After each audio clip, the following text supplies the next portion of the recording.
Good evening, this is Viewpoint. I'm Zaka Jacob. Former CPM Minister KT Jaleel has made a shocking statement on his Facebook account calling Pakistan-occupied Kashmir truly Azad Kashmir. Now, the point is, Mr. Jaleel even compared both Kashmirs and said that those in POK, according to him, are better off compared to their counterparts on this side of the LOC. The question is, there is a sham government which is puppeteered by the Pakistan federal government and by the ISI. There are regular reports of human rights abuses that come from POK. There are massive protests that are happening right now of the residents there against not just the federal government and the new taxes that the federal government of Pakistan is imposing on them, but also regular protests at China eating away at their land with these massive infrastructure projects and affecting the delicate ecological situation there. And yet Mr. Jaleel thinks that people in POK are more Azad than those in Jammu and Kashmir. But first, the story.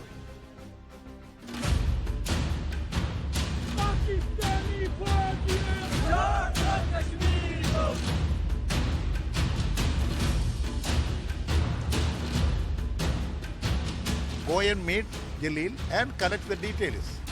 He will explain. Otherwise, you go our Delhi party office. Our party line is very clear.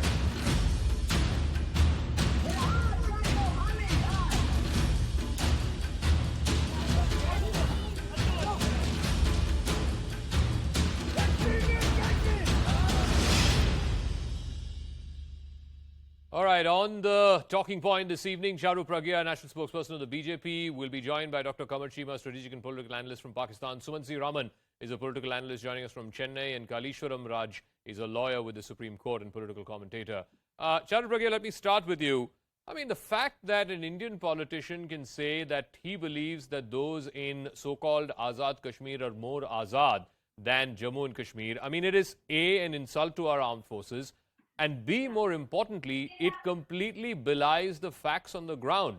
Look at just the central allocation, the capex budget of the central government for Jammu and Kashmir. It is almost 700 crore rupees. What the Pakistan federal government gives to POK is a fraction of that, not even a fifth of that.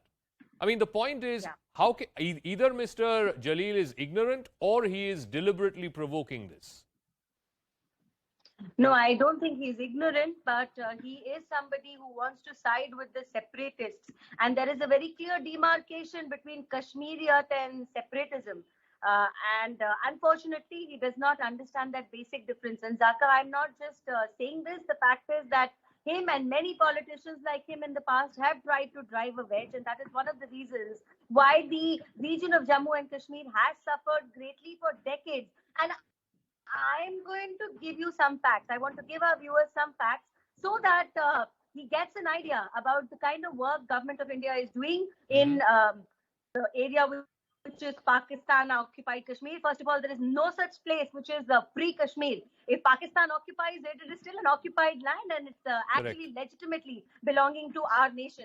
So whether you talk of airports, how many are in our part of Kashmir and how many are there? It is 4 versus 2. Whether you talk of universities, the government of India has made 35 universities in that region. The Pakistan-occupied part of Kashmir barely has 6. So whether you talk of budget allocation, whether you talk of the safety of the people staying there. In fact, you know, sometime back there was also a study which was done on ground and polling was done.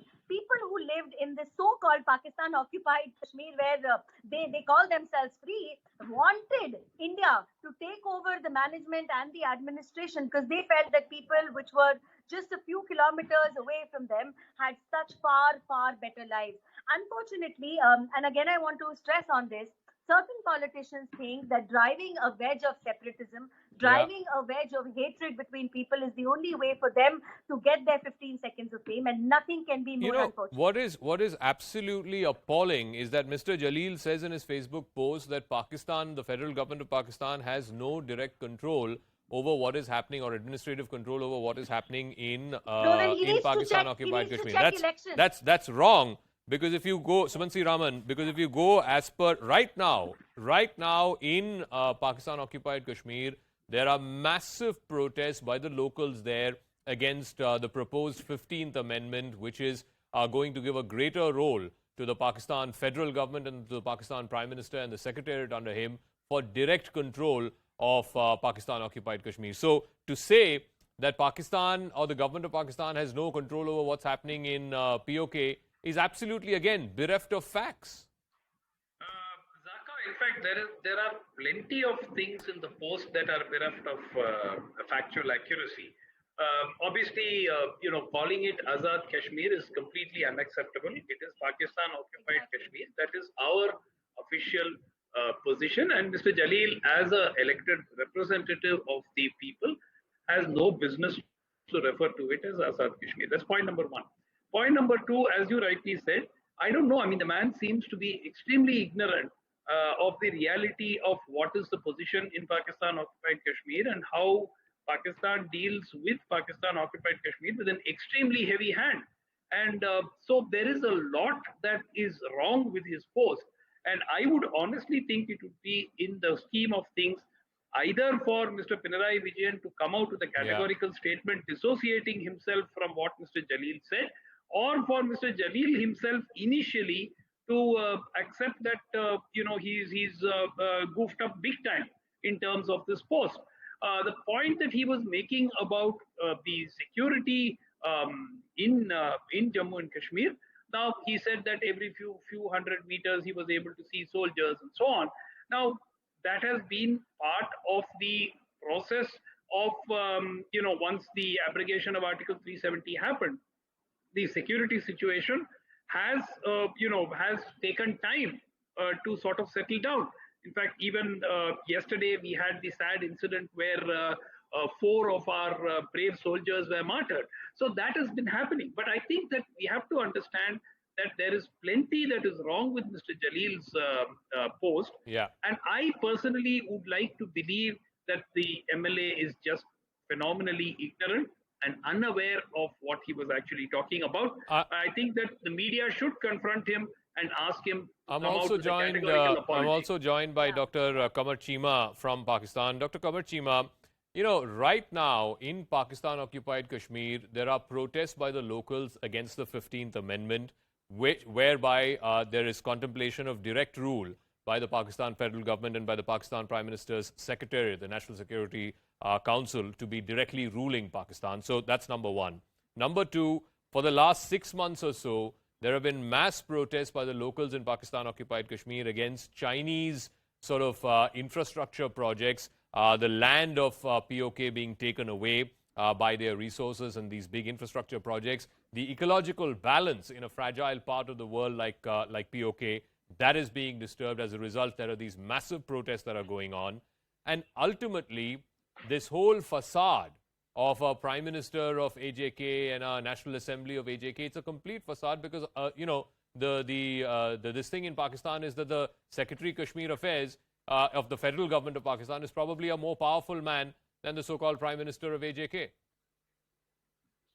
Well, I think first of all, let me tell you that in Azad Kashmir, there is an elected government, and let me take you back. There has been a complete festival where the elections are conducted, and the people of the Azad Jammu Kashmir, they enjoy that festival where they elect their representative. And all those people, every constituency and every inch of the Azad Kashmir has an elected representative. They have an assembly. Yes, obviously, there is a constitutional relationship between Pakistan and Azad Kashmir, and Pakistan respects that independence of Azad Kashmir to the point. Why are people protesting there right now? Why are people protesting? One second, Charu, one second. Why are people protesting against this so-called 15th Amendment? Let me tell you, in every democracy, for instance, Prime Minister Modi came out with the election, with the forms laws, and the people in Punjab, they discouraged that. So the Prime Minister Modi had to repeal those laws. So in every democracy, people come up on the roads, they protest against the government. Sir, the 15th Amendment seeks to impose additional taxes on the people of Pakistan-occupied Kashmir. And more importantly, it seeks to change the nature of the relationship between the federal government of Pakistan and the what you call the so-called elected National Assembly there. That is why the protests are there. Why are you being economical with the truth? The point is, in every democracy, in every elected apparatus, there are always protests, and that must be respected. We have seen the protests of the farmers in India. So why are continue people for- protesting against massive Chinese Can I- infrastructure can I projects respond in to him, POK? Why, Zaka? why are they protesting against these Chinese infrastructure projects? Tell me, do you have an answer? I'm saying you must respect your protesters, and Pakistan should respect the protesters in Azad Kashmir. No one here is protesting against Chinese projects, Dr. Chima. You might want to check that up again. Government of India is not selling its sovereign rights. It's not selling its sovereign land to the Chinese to build infrastructure projects. That's not happening. Don't you understand the value of the protesters? That is the beauty of the democracy. The people of Azad Kashmir have a right for that. The value of the Does protesters? Pakistan even have a democracy? You're Does riding Pakistan roughshod have a over them. democracy? You're riding roughshod over them, and you're saying value of the protest? Democracy in India, there is a Hindu majoritarian government, and people are living. The Muslims, the Sikhs, Christians are living, and there is even no Muslim representation. Sir, they have been elected by the people of India. And if the people of India so choose, they are free to elect another political party. But it is no one in their right mind has ever questioned the democratic process in India. That is the bottom line. But anyway, I don't want to get into how many military coups have happened in Pakistan. That's not the subject matter of today's debate. No, today's debate is about so-called POK and what is happening there compared to what is happening in Jammu and Kashmir. I want to get Kalishwaram Raj. He's been waiting patiently. One second, one at a time.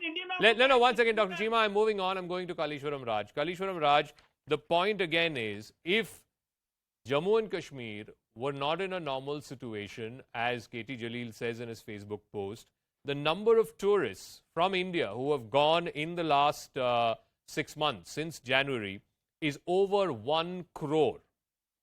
The point is that Kashmiri citizens are free to live and work in Kashmir, or they are free to live and work in any part of India. In fact, many Kashmiris have gone on to become academics and doctors and are in very, very good positions outside of Jammu and Kashmir. Whereas if you look at residents of POK, the best they get to do is menial jobs either in Punjab or in Sindh. So the point is, when Jaleel compares the plight of Kashmiris on that side of the LOC and this side of the LOC, he seems to be conveniently forgetting these basic facts. Yes, thank you, Mr. Chaka Jacob, for having me in the show. In fact, I was a bit shocked on reading the comments made by the member of the Legislative Assembly in Kerala State. Before answering your query, I would just tell you why I was rather astonished on hearing the comments from Mr. Jaleel. He is a member of Legislative Assembly who has taken oath. Constitutionally speaking, he has taken oath under 3rd schedule of the Constitution, whereby he has declared before the public, not just before the electorate, before the public at large, before the whole country, that he would be upholding the sovereignty and integrity of India, and also allegiance to the Constitution. So he's a public person, an elected person. Now he talks something about Pak-occupied Kashmir. That will have to be necessarily in tune with the official stand of government of India. Exactly. Of course, one can talk about human rights violation, etc. In Pak-occupied Kashmir, there are series of human rights violations which have been reported by the global agencies, including the UN agencies. It is not more a secrecy that how Pakistan is treating the persons, pupils, the citizenry at large in Pak-occupied Kashmir. Fact that being so, an elected member of the Legislative Assembly should have shown a better responsibility. Correct. I don't say for a moment that there's a breach of oath. I would say there's a breach of oath. Absolutely. Which may not be sufficient enough to unseat him from the position of MLA going by a full bench judgment of the Kerala High Court in 1985, K.C. Chandi versus K. Balakrishna Pilla, who Balakrishna Pilla at that point of time made a speech on Punjab model, which was challenged in court. But breach of oath may not be sufficient to unseat a person, but that is an instance of gross No, no, it constitutional absolutely impropriety. is a gross constitutional impropriety, as you said, because if he is sworn by the oath of becoming a member of a legislative assembly, then he cannot be saying things that undermine the territorial integrity and sovereignty of India. And I believe his statement today does that. Let me go back to Charu Pragya as well as to Sumant Raman. You know, Yeah. we haven't heard a word of condemnation either from the CPM leadership in the state or for that matter from the CPM leadership here at the center. Surely, Mr. Pinarayi Vijayan, Mr. Sitaram Yechuri should be coming out first and outright condemning and completely distancing themselves and in fact even asking for an explanation from Mr. Jaleel as to how could he make a statement like this, Charu. No, but I don't think, Zaka, that is going to be forthcoming at all because the leftists have never answered to India. Their bosses are elsewhere and their loyalties lie elsewhere, and that's the unfortunate situation of that political party.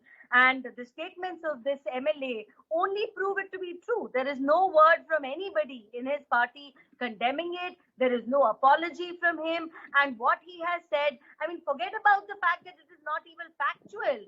The important thing here is that he lives in India, he resides in India, he's elected by the people of India, he represents people of India in an assembly here, and he answers to bosses elsewhere, and that's the truth of the left party. See, also in Pakistan-occupied Kashmir, and I refuse to call it Azad Kashmir, in Pakistan-occupied Kashmir, there is Shariat law.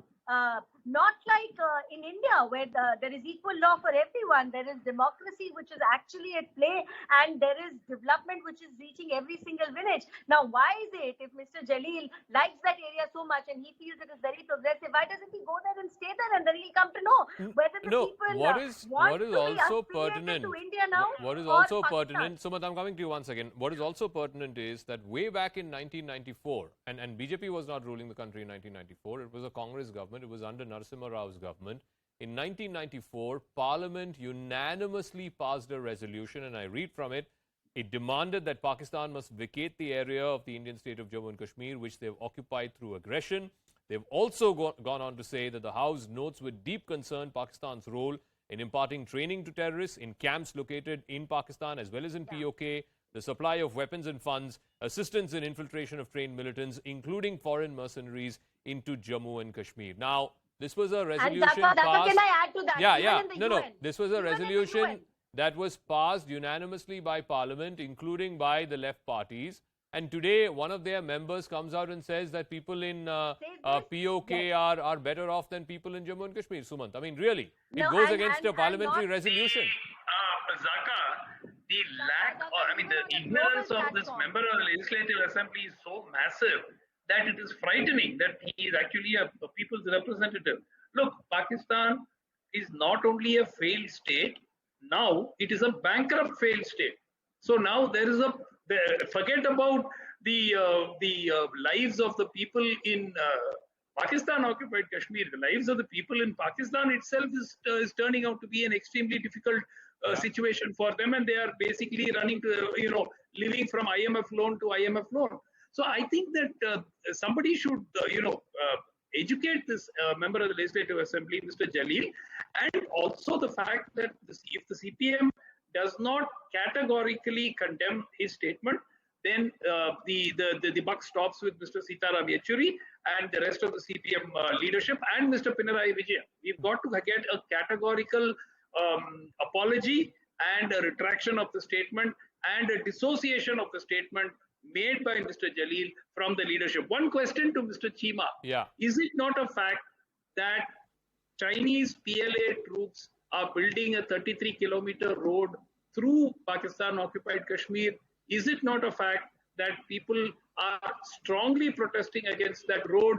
And is it also not a fact that PLA is actually present on the ground in the border areas of Pakistan-occupied Kashmir? Absolutely.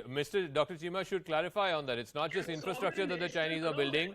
They even have Chinese troops stationed there because apparently the local troops there can't seem to provide enough protection to these Chinese projects. Well, first of all, it is Pakistan and Azad Kashmir who have to decide that where the Chinese will build the roads. We will not take any dictation. We will not listen to what Indians saying that, oh, the Chinese are building road in Azad Kashmir, so you have a problem. So you must have a problem. What's issue in that? So as people of Azad Kashmir and the Dr. people Chima, of Pakistan, you are perfectly okay as a Pakistani citizen, and I'm sure you're a proud Pakistani citizen. You are okay with the troops of a foreign country, in this case China, on your soil. You're fine with that. Protect the Chinese. We have been protecting, and we know how to protect our area. No. Can you categorically say that there are no Chinese troops in Pakistan occupied Kashmir? Can you categorically say that today? Dr. Chima, simple question. Can you categorically say that there are no Chinese troops either in Pakistan or in Pakistan occupied Kashmir today? Simple question. This is an issue in India. Pakistan is a sovereign country. We know how to develop relations diplomatically, politically, and militarily with the Chinese people. And I asked you a simple yes or no question. Can you categorically say yes? And I'll accept if you say. Can you categorically say tonight on the show to people who are watching you around the globe that there are no Chinese troops present anywhere in your country? Can you say that? Simple question. We are very much happy to have the Chinese military officials in Pakistan. They come for a professional cooperation. You are happy to have Chinese military officials on your soil. Wow. I thought you were a proud Pakistani. It is really sad, Dr. Chima, that you are happy to have the troops of a foreign country on your soil. And you don't think that shows your army in bad light. You don't think that shows your government in bad light. You don't think it's basically testimony to the incapacity of your troops to protect those projects. That's why the Chinese troops have come there. Will keep coming in Pakistan for the cooperation, for military exercises. No. They are on your soil, guarding projects which they are building on your soil. That's why they are there. The Pakistani military is capable enough to deal with the Indians and deal with the terrorists sponsored by India. But apparently not good enough to give protection to Chinese projects. We know how to manage. We have been good enough to deal with India, good enough to deal with terror threats, but apparently not good enough for basic security for Chinese projects. Not good enough. The Indians are behind those who are killing the Chinese in Pakistan. We understand. Sir, I'm asking you a simple question. You are saying you are happy to have Chinese troops on your land, and you don't think that is a testimony on the state of your own army and its ability to guard these Chinese projects. We host Chinese military in Pakistan for so many reasons. We have military exercises going on. You know, I like I said, I am really sorry that things have come to such a pass where a proud Pakistani citizen like yourself, Dr. Chima, is actually saying that you're happy to have Chinese troops, foreign troops on your soil. I mean, I as an Indian, if there were troops of a foreign country in my land trying to guard projects, I would be ashamed about that fact. I would be ashamed that there is a need to invite foreign troops to guard projects. No knowledge what's going on. Why American forces are landing in Uttarakhand in October this year?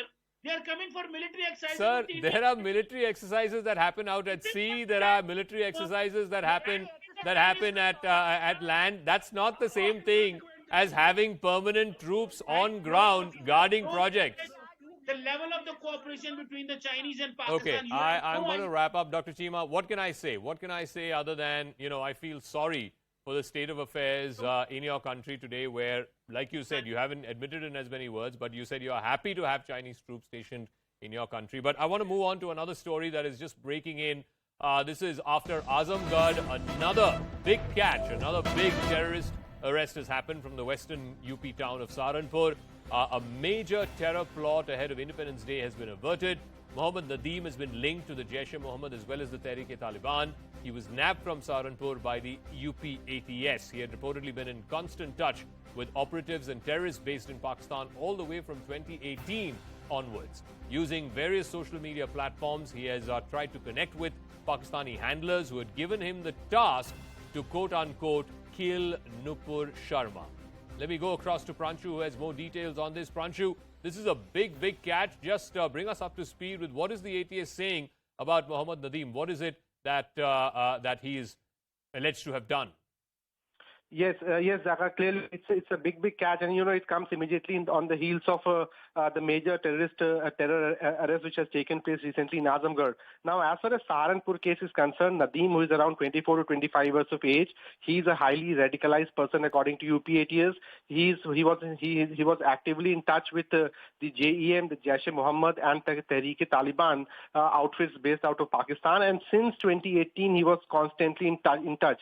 Now, what makes his arrest more important is that he was recently entrusted with the task of eliminating Nupur Sharma following, the controversial statement which she has made regarding the Prophet. And since then, Muhammad Nadeem was given a clear task to somehow eliminate Nupur Sharma, make a strike sometime around Independence Day, and thereby not only revenge what Nupur Sharma has said, but also try and stand up larger communal polarization, violence ahead of the Independence Day. That is what the sensational inputs are being now shared by the top cops of the UPATS. So in that sense, it is a really big catch. Now, more interaction is going on. He was using several social media platforms. He was quite tech savvy. He was using these platforms to be in touch with his handlers. He was also having a plan to, get some visa for Pakistan, and via Pakistan go to Afghanistan and then Syria and meet the handlers, going to some to a larger level of training arms and explosive training. So a highly radicalized person arrested, and that's the reason why UPATS is saying that, by arresting Nadeem, they are now in a position to say that they have averted a major terror strike ahead of Independence Day, most likely, a fatal attack against Nupur Sharma also. All right, we'll leave it at that. Pranshu Mishra, many thanks for joining us with that big breaking story here on Viewpoint. Meanwhile, in a major blow to the Karnataka government, the state High Court, in fact, has abolished the Anti-Corruption Bureau that was constituted in 2016 by the then Siddaramaiah government. This was basically to investigate cases of corruption that was being brought forth against public officials. The court restored the powers to probe corruption cases back to the Karnataka Lokayukta and directed the transfer of all cases and staff of the Anti-Corruption Bureau back to the Lokayukta. Meanwhile, the BJP will have to either accept a slightly empowered Lokayukta or challenge this High Court order. It's important to note that the BJP in 2016 had opposed the formation of the Anti-Corruption Bureau by weakening the Lokayukta. They were in the opposition at that time. Let's listen in to some of the political reactions, and then I'll go across to my colleague Ritu. ಸಂಬಂಧಪಟ್ಟಂತ AG ಅವರನ್ನ ಎಲ್ಲ ಹಿರಿಯ ಅಧಿಕಾರಿಗಳ ಚರ್ಚೆ ಮಾಡಿ ಮುಂದೆ ಏನು ಮಾಡಬೇಕನ್ನುವಂಥ ತೀರ್ಮಾನವನ್ನು ಸ್ವಾಗತ ಮಾಡ್ತೀರಾ ಸರ್? ನಾನು ಅದು ವಿವರಗಳನ್ನ ನೋಡಿದ ಏನು ಹೇಳೋಕ್ಕಾಗಲ್ಲ. ಅಲ್ಲಿ ಹೋಗಿ ನೋಡಿದ ಮೇಲೆ ನಾನು ಅದ್ರ ಬಗ್ಗೆ ರಿಯಾಕ್ಷನ್. ಎಸಿಬಿ ಅದು ಒಂದು ಸ್ವತಂತ್ರ ತನಿಖಾ ಸಂಸ್ಥೆ ಆಗಿತ್ತು. ಕರ್ನಾಟಕದಲ್ಲಿ ಒಂದೇ ಕಡೆ ಇಲ್ಲ, ಅನೇಕ ರಾಜ್ಯಗಳಲ್ಲಿ ಇತ್ತು ಅದು ಎಸಿಬಿ, ಈಗಲೂ ಇದೆ. ಅನೇಕ ರಾಜ್ಯಗಳಲ್ಲಿ ಎಸಿಬಿ ಆಂಟಿ ಕರಪ್ಷನ್ ಬ್ಯೂರೋ ಅಂತ, ಆಂಟಿ ಕರಪ್ಷನ್ ಬ್ಯೂರೋ. ಅದು ಕರ್ನಾಟಕದಲ್ಲಿ ಒಂದೇ ಕಡೆ ಇಲ್ಲ, ಬೇರೆ ರಾಜ್ಯಗಳಲ್ಲೂ ಕೂಡ ಇದೆ ಎಸಿಬಿ. ಈಗ ಹೈಕೋರ್ಟ್ನವರು ತೀರ್ಮಾನ ಮಾಡಿದ್ದಾರೆ ಅದು ಲೋಕಾಯುಕ್ತದಲ್ಲೇ ಇರಬೇಕು, ಎಸಿಬಿ ಸ್ವತಂತ್ರ ಅಸ್ತಿತ್ವ ಬೇಡ ತೀರ್ಮಾನ ಮಾಡಿದ್ದಾರೆ. ನೋಡೋಣ, ಆದೇಶ ಪೂರ್ಣ ಆದೇಶ ನೋಡಿದ್ದಾರೆ. All right, let me go across to my colleague Ritu, who has more on this. Ritu, is there some kind of agreement on this issue between the Congress and the BJP? Because, of course, Siddaramaiah had brought in the ACB. The ACB has now been abolished back to the Lokayukta. But even the BJP has had problems with the Lokayukta. Most notably, they believe that one of the cases against Yadurappa, and the reason why he had to go to jail for a brief while, was because of the Lokayukta. Yes, as you pointed out very much rightly, it's in the 2016 when the Siddaramaiah government has in fact created the ACB, and back then you see there was a complete opposition against the ACB from the BJP party. But of course right now there is a lot of flack that the BJP party is facing, and meanwhile it is also in a fixed situation right now, because in a way that the BJP party is also facing an allegations regarding the 40% commission charges, as well as you also pointed out, back then as well in 2011 is when the Yadurappa, the then CM of the Karnataka, in fact had to face the Lokayukta under the mining scam. With just not that, but in fact the Lokayukta himself also had to step down from his position after his son came under the scanner. With all this as well, there has been a lot that has been discussed with regarding the Lokayukta and the ACB in the Karnataka. Right now the BJP party is in fix, because yes, of course they had opposed it back then, but right now as well there are a lot of allegations that have been made against the BJP party. Whether you see all the Congress leaders, the topmost Congress leaders, have always been vocal right. about this particular this particular bureau, saying that this is why what the BJP government is doing, why there is no action being taken from the ACB with the BJP leaders, and why is there only a target been made with the Congress leaders. With all this, of course, the BJP in fact only has two ways right now, either to go ahead and accept what the Karnataka High Court has to say, or if not, for a stay by challenging that order. Okay, Ritu, we'll leave it at that. Whether this becomes a big political story in the run-up to elections, we'll wait and see. That's a wrap. In a moment, Ridhima will be joining you with the biggest exclusive.